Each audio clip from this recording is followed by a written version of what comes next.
You're listening to the Real Estate Runway podcast, powered by Quattro Capital, where we are all about alternative business and investment strategies to help you amplify life and maximize wealth. Here's your host, the recovering engineer turned multifamily investor, Chad Sutton.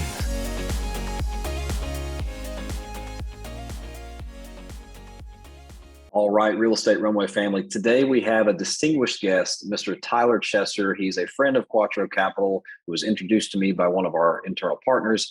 And wow, guys, I mean, the real estate experience, the mindset experience, this guy just has it all. He's a business high performance coach.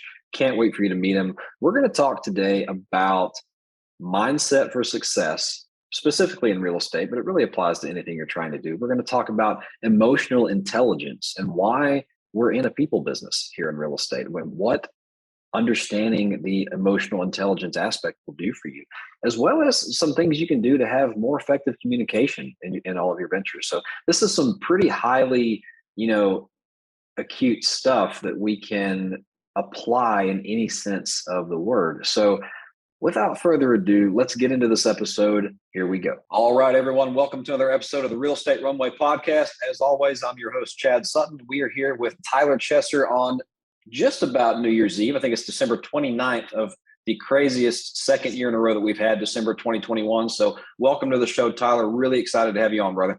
Chad, I heard this the other day and it made me laugh. And it said, make this third year of the pandemic the best one yet. So there we go. That's what we're going to do. What do you think? I love it. All you can do is make lemon with lemonades, man, or make lemonade with lemons, something like that. So a wise man once told me this. Anyway, so guys, a little bit about Tyler. Tyler is a high performance real estate entrepreneur who helps real estate investors, leaders, and entrepreneurs transform their businesses and lives. He's a successful real estate investor with a background as a former perennial top performing commercial real estate broker, and he started investing in multifamily real estate in the 2015 timeframe as a way to build wealth and create diverse income streams for his family. Prior to launching his real estate investing firm, CF Capital, Tyler spent over 7 years in the business as a founding principal of a successful commercial brokerage company, real estate investor, professional speaker, and award-winning sales professional. What has this guy not done? And Tyler today offers a range of services and programs from syndication of private investment opportunities, individual group business coaching, real estate consulting, keynote speaking, and hosts one of the top, just to name a few. And on top of that, hosts one of the top 200 business podcasts internationally called Elevate. We'll get into more of that later. Tyler, man, you are an amazing guest to have on the show. What have you not done? Welcome, brother. Man, Chad, it's always awkward when someone else is reading your bio. So I'm just going to sit here. I'm just going to, I'm here. But man, thank you so much for having me. I'm excited. Hopefully I can be a little bit humble and kind of forget about that stuff because it's not about previous. It's about what we're doing now. Who are we serving now? So I'm here to serve. So Chad, thanks for having me. That's my favorite part about you, brother. You already have the serving mindset, and that's why we're going to get along well on this podcast here. So that's great. One of the topics that I think you are probably a pretty well-known keynote speaker in it here as well is mindset for success in real estate. And I'd really like to spend some time on what that really means to you today, because, I think we're in a really unique time where a lot of people have really gained some financial acumen for the first time in our history. There's so much out there, podcasts, books, people talking about this stuff. We're like, wait a minute, maybe I don't just want to put my future in the hands of some mutual fund and hope it grows at 7% till I can retire at 72, right? So there's a lot of people trying to figure this out, trying to figure out how to navigate real estate today, whether it's as a passive investor, as an active syndicator, as a house flipper, whatever it is. Man, how important is mindset for success in that? And what does it mean to you? It's so important. And the reason why is because information is abundant, right? If it was all about information, then every librarian would have six-pack abs. They'd be worth $1 billion. They'd have all the free time. They travel the world. They do whatever they want to do. But guess what? It's not about information. It's about application. And the glue that brings information to application is your perspective. It's your mindset. It's the way that you see the world. And it's so interesting because in every moment, we're making a choice. We're perceiving a situation in a certain way. It's actually really interesting because I'm going to break this down in a really simple way. I recently just finished my basement. And I remember, having people come in to do various projects and finish out certain parts of the project. And most people that would come by are people that were pretty prolific in their, subcontracting space. And they've been doing it for decades and decades and decades. But it's so interesting because most of them will say, wow, this is going to be really hard. This is going to be really hard. And I don't know how we're going to do this. This is going to be really, really tough. And I don't think people are conscious in terms of having a little bit of a negative perception or a negative mindset, but I see it more and more and more. And I think what happens is when people have the perspective of, hey, this is going to be hard, well, then they start to act that way. They start to make decisions that way. They start to behave that way. And so for me, it's like, well, what if this was going to be easy instead of it's going to be hard? What if our framework in the very beginning was, instead of, hey, this is going to be really hard, this is going to be fun and this is going to be smooth. I think this is going to go better than expected.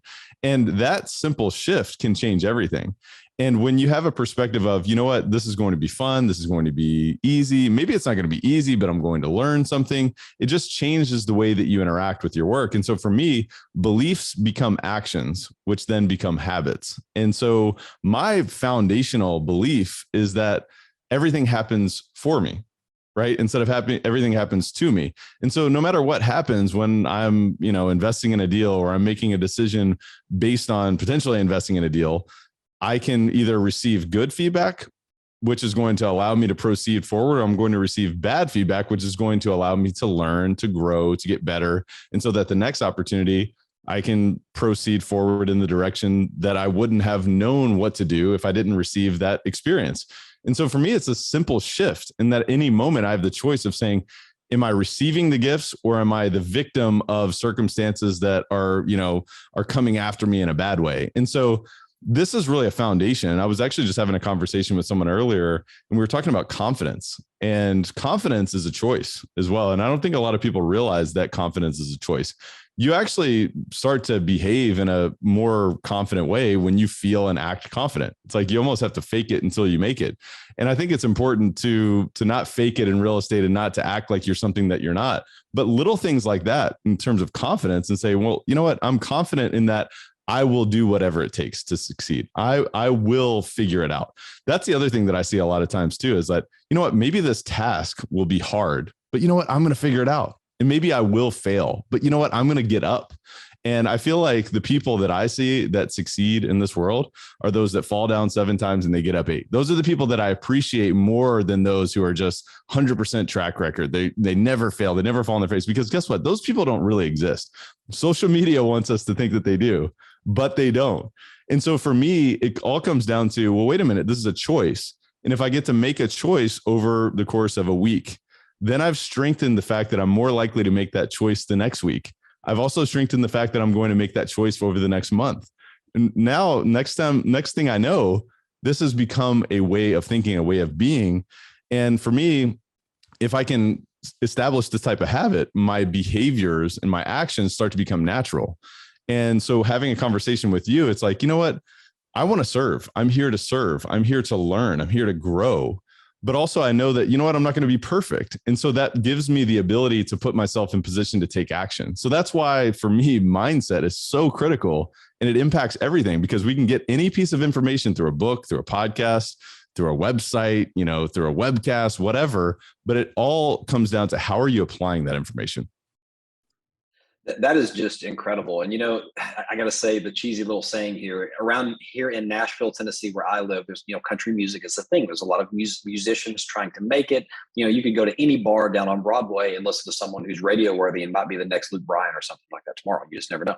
So, mindset isn't a big thing with those guys who get beat down every single day, but they all have a saying. And it says it takes 10 years to become an overnight success. And the reason is nobody sees the failure. Like you said, the social media, it shows wins. And some of us actually post failures because that's real, it's real. But a lot of times that's never told. And so it's like, oh, everything he touches turns to gold. Well, yeah, what about the 4 he messed up in the beginning, or all the deals he lost, or she, or something like that. But what I love about what you're saying about mindset here is, like, to me, when I was first getting into real estate and building a company and all this kind of stuff, in I guess 2016 era, it was like, okay, I have to learn how to program my mind. And everyone's telling me mindset. Like, well, at that point, to me, mindset, it was like, use the force, Lucas. What the hell's the force? I don't know what the force is. What is mindset? So it was like trying to figure out how to lift up an X-Wing with your Yoda mind or something like that for you Star Wars fanatics. And it was finally something where you just almost have to figure out it's about thinking about where you want to get and programming your mind that you will get there and knowing you have a PhD in figuring things out, right? To be able to get yourself from point A to point B, because you're always going to find things that is not in a book. I mean, the books will tell you what would you say? 60, 75% of the things you need to know not end you in an area that have been written down before. But, so if you're starting a business in real estate, read some books, take some courses, and you're going to learn the major mistakes that if you make them, you will be done. You'll be out of the business forever. But then the rest of it, you kind of have to learn by figuring it out, because the industry's changing. You're never going to know everything going in before you start, right? And so once you come to terms with that, and then you're like, okay, I just have to think my way to success. And what's the book? Think and Grow Rich. Think and Grow Rich, man. Yeah. The key word there is think. So mindset is just an amazing thing. What are some tricks you use? I mean, so again, me talking about it in terms of a Jedi mind trick are things that people are probably still like, okay, I get it. I need to have mindset, but what is a good mindset? What are some tricks that you use, Tyler, or that you may coach your students on to help them reset that programming?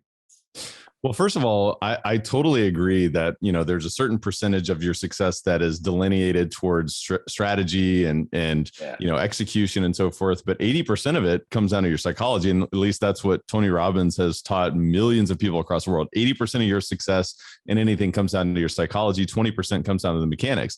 So yes, we need mechanics. We need a roadmap. We need to understand where we're going. We need to reverse engineer that. We need to have goals. We need to understand what best practices are, what a rule of thumb is, how to execute on a business plan for a particular asset in real estate. As a particular example, we need to understand what the market is telling us and all of this, but we also need to understand, well, how are we interacting with it? So in terms of what tools do I use? For me, it's I either win or I learn. And in any moment I can take action. And so this puts me in a framework of saying, you know what? I'm going to make this call to this seller. I'm going to make this call to this broker. I'm going to make this call to this partner. I'm going to put myself out there in terms of this capital raise, right? We're going to raise $10 million for this deal. I'm going to go after it because I'm either going to win or I'm going to learn. And I have this belief in myself that no matter what, I'm willing to figure it out.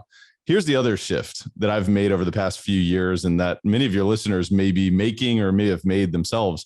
But I grew up in a middle-class household, right? And the middle-class thought process is, if it is to be, it is up to me. And I appreciate that. However, I think we can take it to the next level. And that next level is who, not how, right? We can allow other people to take us there. And that also benefits them. And this is the abundance mindset. This is the abundance mentality, because when you utilize the who, not how principles, you understand how you're interacting with other people. You're giving yourself a potential. You're putting yourself in the world of possibilities to succeed. You're also putting yourself into a little bit of a vulnerable position to fail with someone else. But if you never put yourself in the position to succeed, you never know what's on the other side of that. And so for me, what most people in the middle class may miss is that, if you want to do big things, that has to come through other people.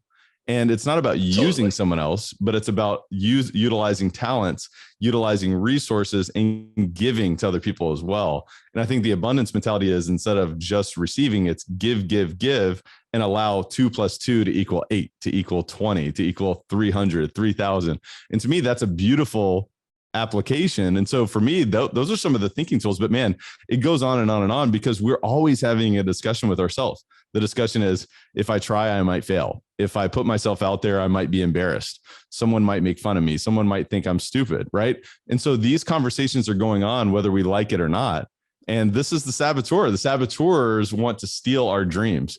But what we think is that they're protecting us. And so if we get familiar with this voice, we can look at it and say, thank you. I know you're just trying to help me survive, but I'm not here to survive. I'm here to thrive. And so for me, this is really a game changer, and everybody can apply this.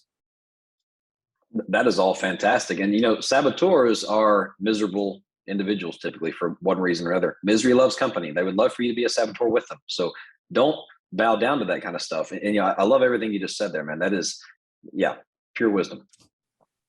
So, I appreciate it, man. Yeah, I was going to add, but I'm like, this is a mic drop moment. We're going to leave it right there. And one thing you kind of glossed over there, you said who, not how. Guys, that's a book you heard me talk about on this podcast so many times. Who, not how, Dan Sullivan. And I'm going to tell you guys out there, especially you high performers, especially those of you who are high performers, this will be the hardest for you. I know, because I am one.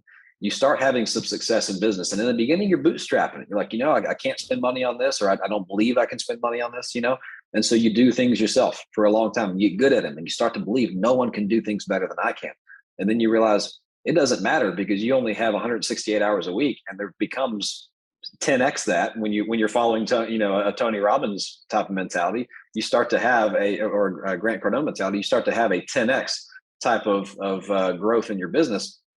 You have to rely on other people, and it's quite frankly, that is another mindset trick. There is like thinking you're the only one who can do something. But then if you think about it, like Tyler just mentioned there in the abundant mindset, it's sure you may fail with that person. You may not get it right the first time, but you have given someone else a chance to grow, a chance to use their talents, a chance to get better. And so it's almost like you're having to pour into other people to get everyone where they're trying to go. And that's the only way a business can truly thrive as it grows. So that is something I just couldn't let that one go, Tyler. But. Well, and there's purpose behind trying too, right? In any moment, like you're strengthening a muscle, even if you don't get to the outcome that you originally thought you were going to get to, if you're testing out the who, not how mentality, you can really celebrate the fact that you're strengthening a muscle that it may get sore, right? And so I don't know about you, but sometimes in the gym, it's like, I don't want to do legs. That's going to hurt, right? But pain is good, right? And so I think one of the things, here's one other thing, and I'm sorry, I know I'm taking this off the rails, but Naval Ravikant, he's a great modern day philosopher. He's an angel investor. He's a billionaire tech investor. And one of his philosophies is impatience with actions, but patience with results. And to me, that is so powerful. And you think about this and it's like, let's be impatient with applying who, not how, but let's be patient with this 10x or 100x payoff because it is there. Just trust the process. And so let's be impatient with our actions, but patient with results. I think that's a beautiful thought process.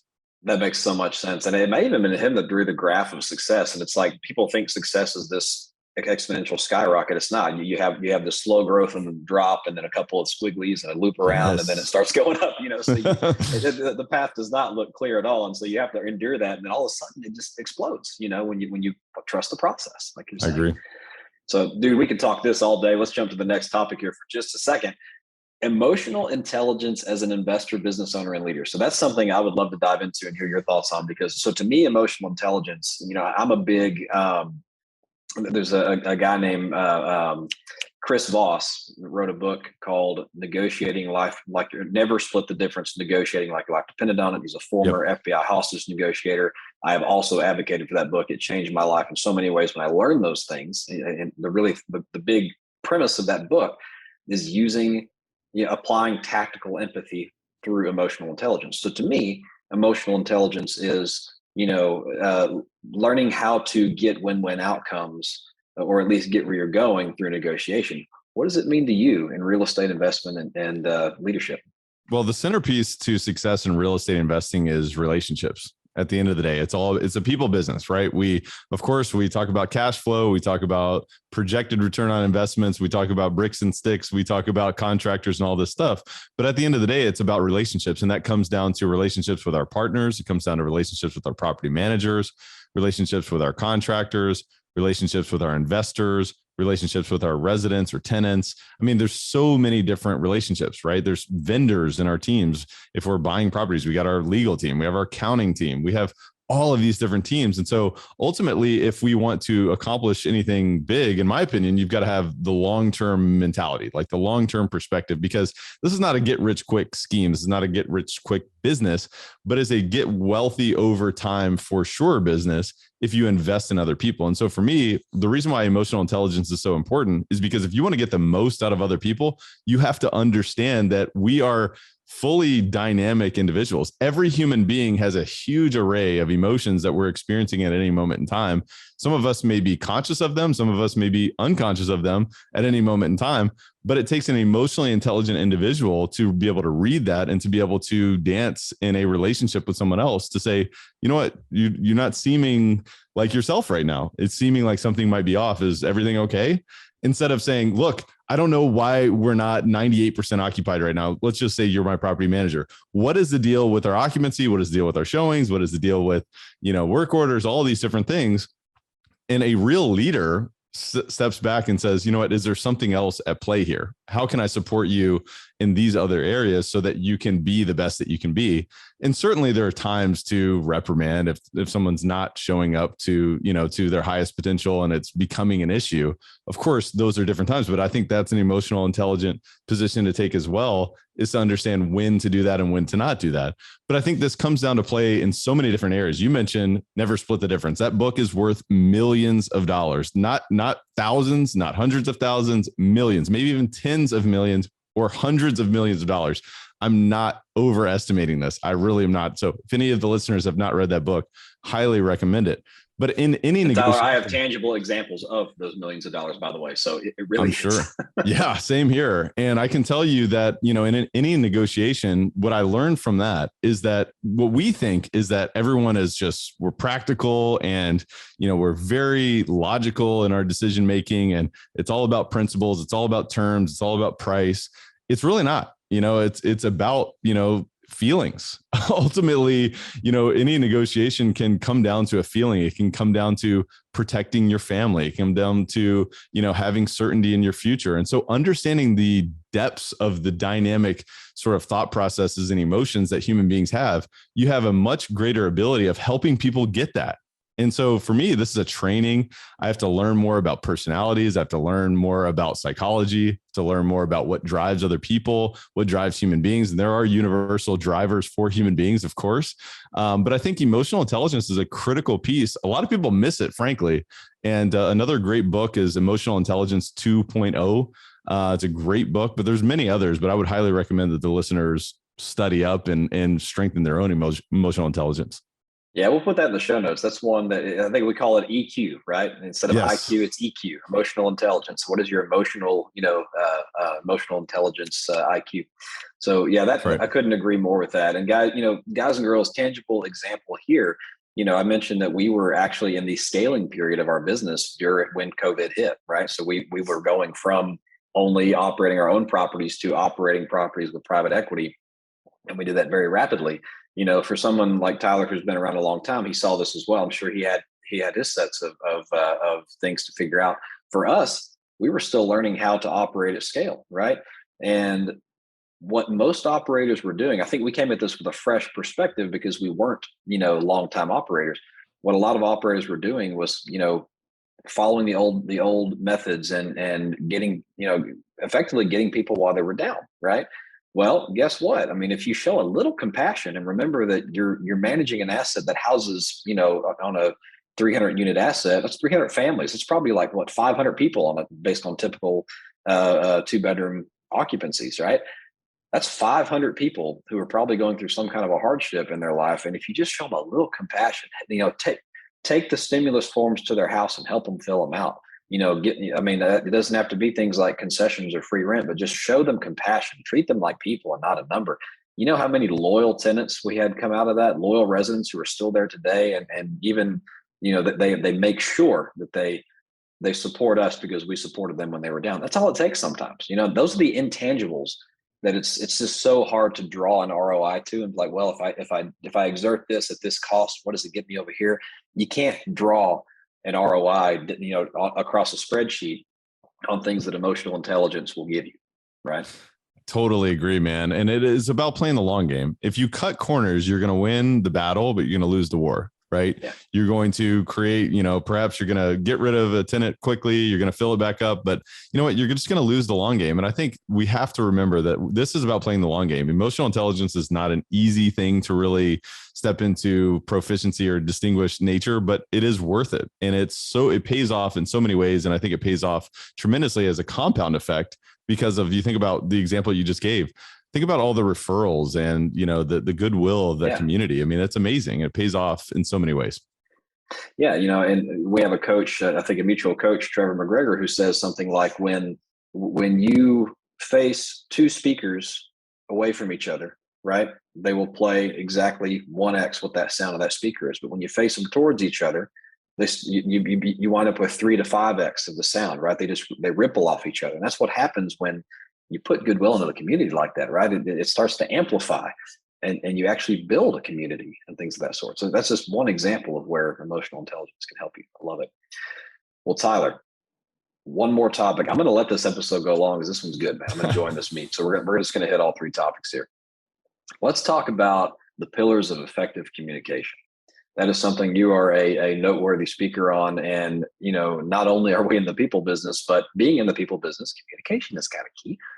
What are some tangible tips, tricks, and methods that our listeners might be able to use to improve their communication within their company or just in general? Yeah, really quick one. And it's almost basic. We need to go back to the basics, to be honest with you. And it's seeking to understand rather than to be understood first. And we need to slow down. We live in a very fast-paced world, a very fast-paced business, and we're all looking to accomplish a lot of things. And we want our point to come across, right? We want to communicate. We want to make those calls. We want to touch base. We want to, check those things off our to-do list. But I think we've got to slow down and seek to understand. Before this podcast, I was just having a call with a seller.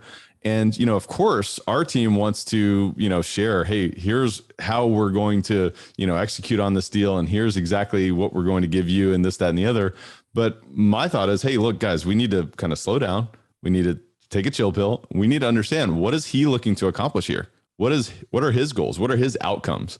And so for me, it's, whether you're speaking from stage, whether you're speaking one-to-one communication, whether you're speaking to your team, first is we have to understand our audience. We have to understand, what is it that's driving them? Are they seeking more certainty in their life? Are they seeking more variety in their life? Are they seeking more growth in their life? Are they seeking more connection? I mean, all of these things, and we can really break it down to a very elemental level from those different standpoints, but we have to ask questions to really get there, and we have to be curious. And so curiosity is not just a buzzword. It's a way of living, and it's a way of understanding. It's a way of really following up and saying, well, so what is it that you want to do upon selling this property? What is it that you're looking to accomplish? And, have you thought about doing X, Y, and Z? And sort of taking a consultant sort of a perspective is very valuable in the real estate business, and helping people get to their outcome, because I think some people think that it's very one-dimensional. Well, they just want the highest price and this is it. And guess what? That is the case sometimes. Sometimes, yeah. But it's not always the case. And so if you slow down a little bit and understand what they're looking to accomplish, first of all, you build rapport and you build trust, because it's, you're not here to just share with them exactly what you are looking to accomplish, but you're listening to them. You're giving them space to share what they're looking to accomplish. And there's a little bit of a subconscious communication that occurs during that. And there's a little bit of credibility and trust that is then kind of subconsciously communicated, which is very valuable. But we start with that. We start with listening. Does that make sense? It makes perfect sense. And I think, it all kind of ties back in with everything we've already previously talked about. And to your point, I mean, we're talking specifically about real estate. Sometimes highest and best offer is all they want. Sometimes it's just right. money. Sometimes, but a lot of times, if you get the privilege to speak to the person on the other end of the table, which you don't always get to, but if you do, you can, and you just ask questions and you listen and you learn. You can find, we call it I believe it's the black swan in that negotiating book we were just talking about, Never Split the Difference. You're looking for that black swan. And you go into every negotiation or every situation. I mean, guys, talking with your kids about going to bed is a negotiation. Don't just think about negotiating as sitting across the table on a multi-million-dollar deal. You go into everything with your known knowns, your known unknowns, and your unknown unknowns. And what Tyler was talking about here is asking questions and being curious to find your unknown unknowns, because that right there is how deals are made. That is how businesses grow. That is how mutual win-win situations find out and value is exchanged. I couldn't have said that better myself, Tyler. That's fantastic. No, that was phenomenal value add that you just added there. And it also helps people uncover their unknowns, right? And sometimes there's this realization that you have in this type of engaged conversations where people are very grateful for, wow, I didn't realize that actually that's what I'm looking to accomplish. And so I really appreciate you helping me do that. And so, it's establishing this framework of trust in that, hey, you know what, we're working on the same side of the table. It's not me versus you. It's me and you versus this math problem and this whole complex issue that we want to sort out so that we can get there. And I think you're talking about communication. I think the other piece is just being clear and being concise, not overcomplicating things, not using too many buzzwords to say, to make it sound like I'm smarter than I really am.